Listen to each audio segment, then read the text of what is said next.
We have a major update after an incredible 44-point performance by Karl-Anthony Towns against the Miami Heat. We all wanted to see what he could do in his next performance. But unfortunately, according to the latest injury reports, Karl-Anthony Towns is currently dealing with a sprained left wrist. We're going to break down all of these latest reports and so much more today. If you're not already subscribed to the channel, go ahead and hit that subscribe button now. And make sure you have notifications turned on so you don't miss a second of the new content. And now, let's get started.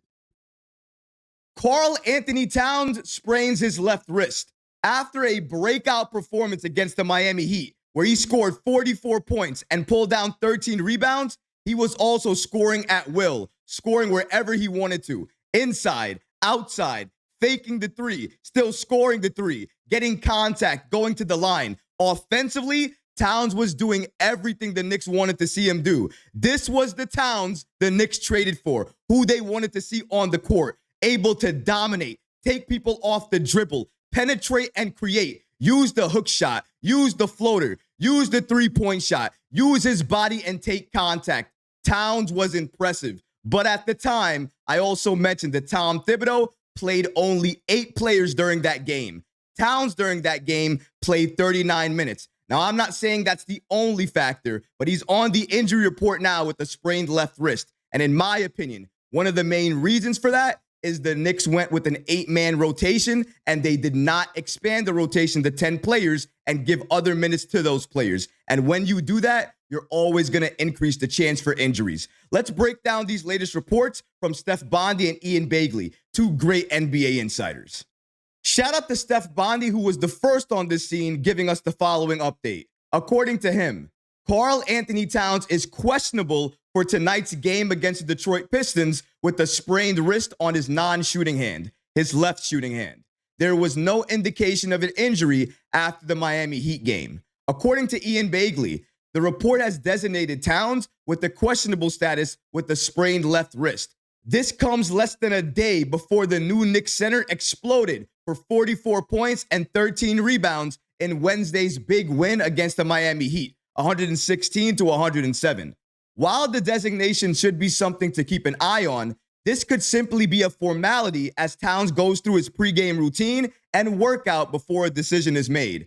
The one thing we have to note here is that the status is questionable. It's not a more severe injury tag. So because of that fact, I think with all likelihood, Karl-Anthony Towns will suit up for the Knicks tonight and he will play. But even if that happens, Tom Thibodeau must manage his minutes. Tonight, we're going up against the Detroit Pistons. Even though they're getting better as a team, they're still a very bad team. The Knicks are likely going to beat them, blow them out. And if they're blowing them out in the fourth quarter and we're up big, I do not want to see any Knicks starter in the game.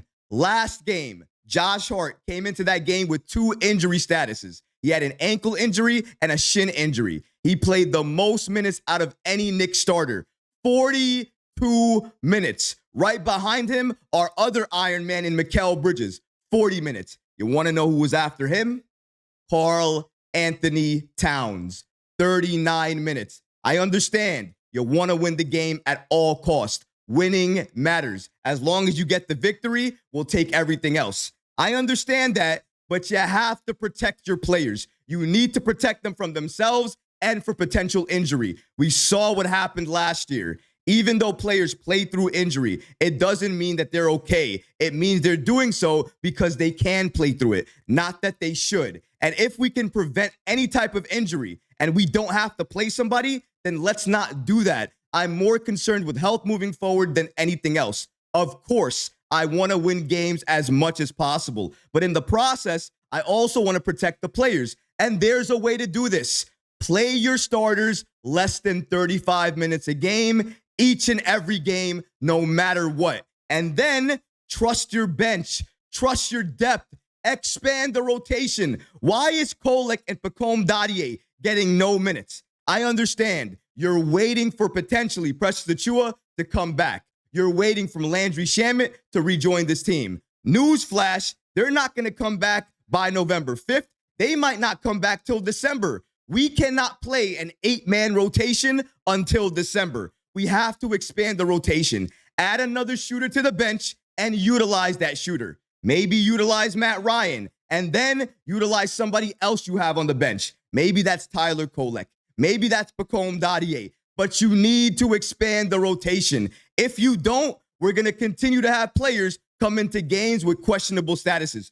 Karl-Anthony Towns this game. Josh Hart a couple of games ago. Deuce McBride a couple of games ago. If Deuce McBride goes down, he's your bench. That's it. He scored 10 points last game for the Knicks bench. If you take him away, the Knicks bench had 2 points. 2 points.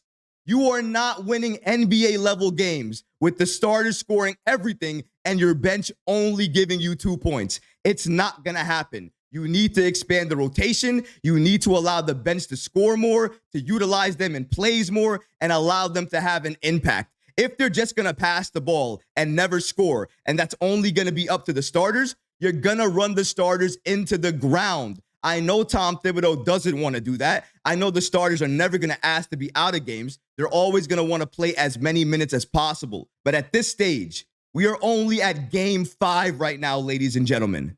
Is it really worth playing our players 40-plus minutes a night, each and every night? So then potentially when we come to December or January, we're dealing with more injuries. Is that worth it? Because that's what happened last year. And I don't want to see the same thing happen again this year. Protect the team. Protect your players. Protect them from themselves if you need to do that. But health needs to be a priority this season. We cannot keep going into games with questionable statuses.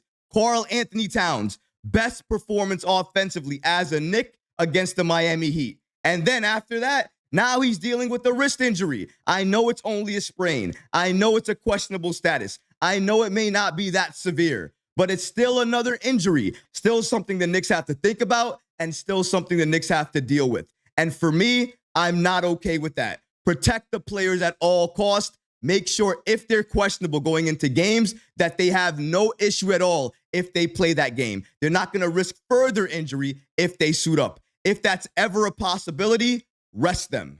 Shout out to Steph Bondi for giving us the following information. According to him, it's unclear when Towns hurt his wrist, which is on his non-shooting hand, but there was no indication in the post-game locker room of an injury. According to Towns, after the Miami Heat win, just wanted to do whatever I can do to help us win.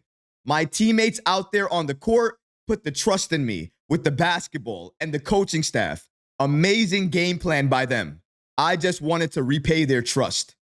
And he definitely repaid that trust. 44 points, 13 rebounds. That's how you show that you're appreciative of everything that the Knicks are doing for you. Shout out to Karl-Anthony Towns. If he cannot suit up tonight against the Detroit Pistons because he has to miss tonight's game, then I think it's absolutely clear Ariel Hukporti needs to start in place of Towns. I hope it's not Jericho Sims, but either way, we're likely going to see a lot of the rookies tonight if Towns can't go. And I hope we still go past an 8-man rotation. We cannot play 8 players tonight. We have to play 10. I don't care if it's a blowout or if it's a very close game. Tom Thibodeau needs to understand. He needs to get used to playing 10 players because playing 8 players is a recipe for disaster. We're already seeing some parts of it. Karl-Anthony Towns spraining that wrist.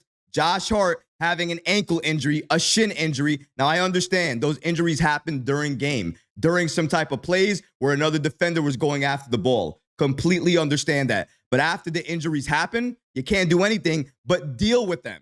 And dealing with them is not putting the player out there because, yeah, I think they can go. They're okay. No, it's about making sure they're fully okay, fully 100%. And it's not making them go out there because they feel like they can go out there. It's about making sure they're not going to risk any further injury.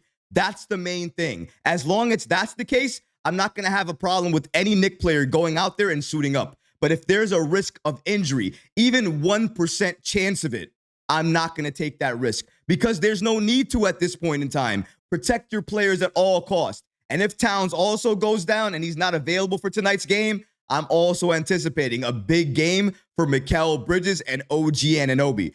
Both of those guys look to be very aggressive when Towns was going off. If he's not there, it's going to be the Mikal Bridges and OG Anunoby show right alongside Jalen Brunson. And of course, Josh Hart doing everything possible on the court, passing the ball, rebounding the ball, scoring the ball, being aggressive, getting others involved. Josh Hart is the key to this starting unit. With Josh Hart, especially tonight, if Karl-Anthony Towns can't go, I want to see him more involved in the offense because Josh Hart is a threat for a triple-double at any given time because he can do a little bit of everything at a very good level. He can pass the ball very well, score very well, rebound very well. This is why he's a threat. And out there tonight, if Cat's not there, he needs to be more aggressive on offense. But with Karl-Anthony Towns still sporting that questionable tag, I really think it's only a precaution, and he will be suiting up tonight against the Detroit Pistons. And if he does,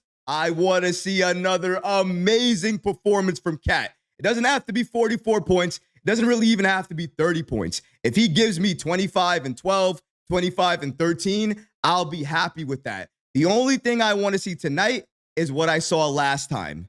Aggression.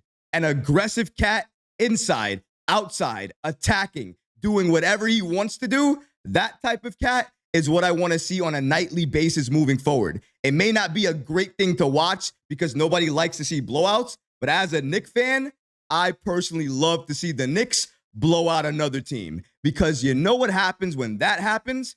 We get to see the bench more. We get to see the rookies more, and that helps me understand what the Knicks' future looks like. And in my opinion, it's extremely bright. But what about you guys? What do you think about Karl-Anthony Towns entering tonight's game with a questionable tag because he's dealing with a sprained left wrist? Let me know in the comment section below, guys, because honestly, I would love to hear from you. But that's going to do it for this episode. I hope you enjoyed it. And if you did, go ahead and smash that like button, leave a comment below. And of course, guys, please subscribe to the channel. Until next time, Knicks fans. Peace.